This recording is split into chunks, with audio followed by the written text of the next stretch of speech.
Hi, everybody. I'm Jeff Mayers from WisPolitics.com. I'm here today with Larry Tye. He's a former Boston Globe reporter, author of a biography on Bobby Kennedy, and now author of Demagogue, The Life and Long Shadow of Senator Joe McCarthy. Welcome, Larry. How are you? I'm well, and I'm glad to be with you in Wisconsin today. Yeah, well, show the cover of this book. Great. There it is. And it's coming out on July 7th. Is that correct, Larry? That is exactly correct. Yeah. Now, when I first got a message from you, I thought, well, okay, why are we revisiting Joe McCarthy? Why a book on Joe McCarthy now? So there are a number of reasons why now. One is that I had access to all of his personal and professional papers, which his widow donated 60 years ago to Marquette University, Joe's alma mater, and which have sat there in the archives gathering dust for 60 years. And everybody who's written about him during that time begged to have those papers. And I'd love to tell you that I'm the most charming guy out there, and that's why they gave them to me. But maybe I was just the biggest pest out there. But the family, for whatever reason, decided to let me see those papers. And that is one whole series of new information on Joe. A second is that I got the first ever access to all of his medical records, into the complete set of his military files. And the third is that your podcast viewers here may realize that Joe McCarthy, during his life as a senator, held a lot of hearings. But what they might not know is that 2/3 of those hearings were behind closed doors. And I'm the first biographer to take a deep dive into the 9,000 pages of recently released transcripts.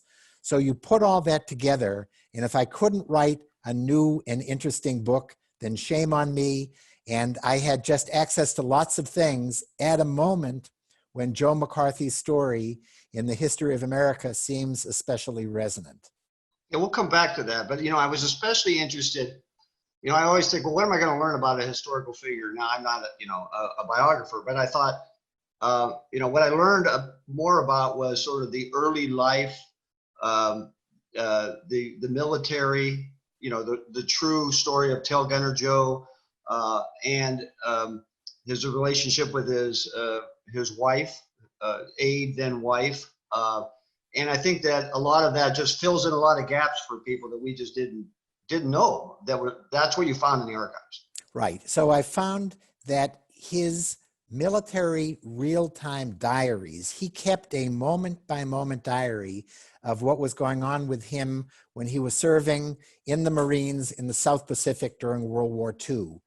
And the press in Wisconsin had understandably concluded that his claims to have been a tail gunner, his ads referred to him as Tail Gunner Joe. And that ended up becoming a caricature because the press assumed he was lying. CBS ran a long documentary on him calling it Tail Gunner Joe, and that was meant disparagingly. And it turns out he really was a tail gunner. His official assignment was as a land-based intelligence officer, but he volunteered for missions that put him in harm's way, going up, manning the tail gun out there in those little planes over the South Pacific and putting his life at risk. He didn't have to do that. The fact that he did that showed that he earned the dozen medals that the Marines gave him. And when somebody in their career embellishes and lies as much as Joe McCarthy does, the surprise is when they're telling the truth. And in that piece of his biography, he was telling the truth. And that was one of a series of things that his new papers show in a new light that we just didn't know.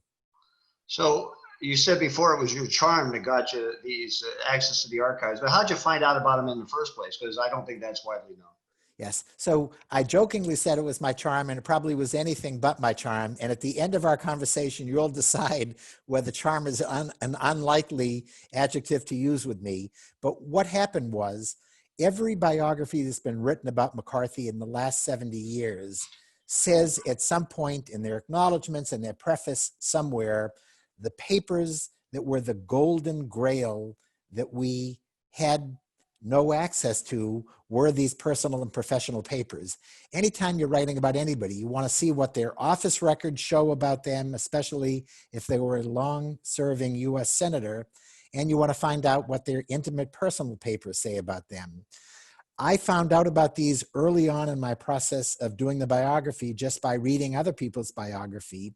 I went to the archivist at Marquette and I said, I want access. And they said, get in line. People have been saying that for 60 years. And for some reason, it may have been an alignment of the stars or the moon. As I say, it may have been my being so persistent that the only way the family could get rid of me was by finally saying yes. They did two things that every biographer dreams of. One is they said, you can have access. And the other is they said, your access is exclusive, meaning I can look at it, but they go back under lock and key when I'm done. So I hope I got it right, because a lot of people have been waiting a long time. But with so much there, it was just a historian or a journalist's dream. So what's the biggest reveal for you? So one reveal we talked about, that he was actually telling the truth about his military records. Another reveal is that he was a charming guy whose love letters to his wife helped me understand why the state of Wisconsin twice could elect him to a position as powerful as a US senator. A third is where his support came from. And that means everything from the Texas tycoons who bankrolled him to Wisconsin politicians who, for reasons of their own, supported him when they knew he was an embellisher. It showed me closer up the war he waged with the press corps in Wisconsin for all those years. It showed me that he was keeping secrets about all of his enemies. And he had files on everybody that he hated in a way that we suspected he might have, but we now saw the evidence of it. It was just about every aspect of his life. It gave me a sense of how he did what he did. It also revealed in dramatic detail his own finances. And it was a mystery over the years how this guy whose one financial success in his life was as a young chicken tycoon in Appleton, Wisconsin, how he had the money to do all that he did. And it showed that bankers were giving him loans when he had no collateral. It showed that people were sending in money to his office.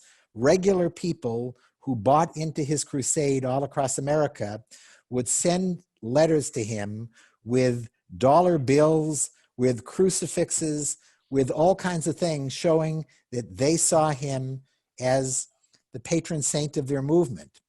And one of the things that I found most fascinating is when he went to Wheeling, West Virginia in February 1950 to give the speech that would launch his political career, he had in his briefcase two speeches.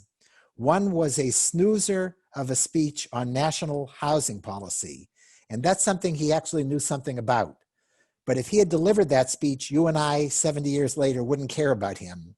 Instead, he delivered the second speech, which was a barn burner, charging that behind every pillar of the State Department, there was a red or a pinko. He knew nothing about that. He didn't really have the numbers that he said, but that was a speech that captured the imagination of every American in a way that 70 years later, we're still talking about Tail Gunner Joe McCarthy. Yeah, and so, something that people have to read that about the speech. But what came through to me also about his personality was he was relentless. He was a relentless charmer and campaigner, constantly seeking people's. We see him as a thug, but he was constantly seeking people's support and people's affirmation. I think it was if I don't want to go into too much psychobabble here, but that's sort of something I got out of it. So you said that better than I could. In the yes, he was relentless. If it was one single adjective that characterized him perpetually through his career and his life, it was relentless. And that was his business dealings. That was when he was in college and in high school. Who else could finish 4 years of high school in a single year? He had to be relentless. And he did the fast track at Marquette to get the law degree too. He did indeed. Okay, He got so pretty good grades on everything but morality. oh well, okay. So all right, Bobby Kennedy, Roy Cohn, and Donald Trump. What do those three people have in common? They have Joe McCarthy in common, Now and think they about have. that. I think most people don't link all that up.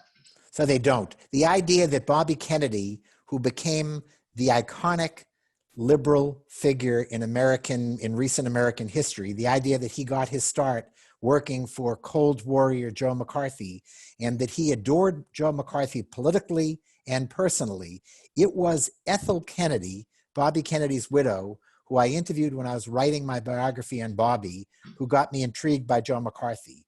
She said Joe McCarthy might have been a monster to much of America, but to us, he was just plain good fun. And monster is a word I had associated with McCarthy. Plain good fun is not. And the idea that my heroine, Ethel Kennedy, was raving about Joe McCarthy, I thought was extraordinary. Roy Cohn was Joe McCarthy's protege, and half a century later, he was Donald Trump's tutor. And he again intrigued me about Joe McCarthy. And I got to tell you that I had signed up the day before the election in 2016 to write a biography of Barack Obama. The day after the election, I realized Barack Obama, we wouldn't really know the legacy until the end of the Trump era, but Joe McCarthy was the man of the moment. All right, lessons for today. I think, at the beginning of the book, you set those out, but to give people a taste of that, what do you think the lessons for today are? Because what you're saying is Joe McCarthy and his tactics are very relevant today.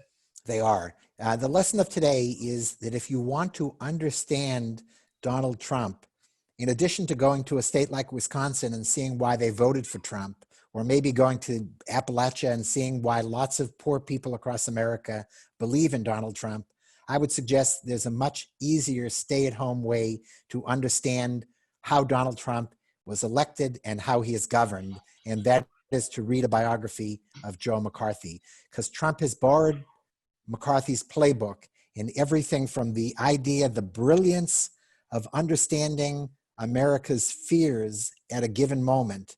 And in the 1950s, the fear was of communism, and today the fear is of economic insecurity. Borrowed the McCarthy playbook and understanding the best way to respond to those fears is not with a sophisticated set of policy proposals. It's by having a convenient scapegoat. And in Joe McCarthy's case, that was Reds. In Donald Trump's case, it is the immigrants who are swarming across the border and undermining America. And in both cases, they learned in a way that Roy Cohn was a brilliant student and teacher, learned that the way you respond to your enemy is by kicking them hard in parts of the anatomy that we won't talk about here today.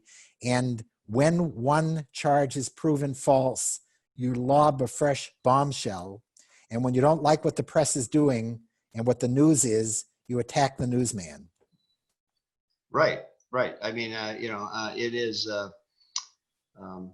very much the constant attack, I guess, is one way to do it. And I think that was when McCarthy was at his height, was part of his success in quotes, I guess. Okay, so anyway, hold up your book, Larry. Again, this is Larry Tye, former Boston Globe reporter, author of Demagogue: The Life and Long Shadow of Senator Joe McCarthy, out on July 7th at wispolitics.com. We'll have a link to this interview plus an excerpt. And so, Larry, where can you buy the book? At any bookstore, and preferably at an independent bookstore. Yeah, that's right. Let's stick up for the independent bookstores. I really appreciate it. Larry, thanks very much for being part of this. And that concludes our interview. Thanks, everybody, for tuning in. I'm Jeff Maris from wispolitics.com.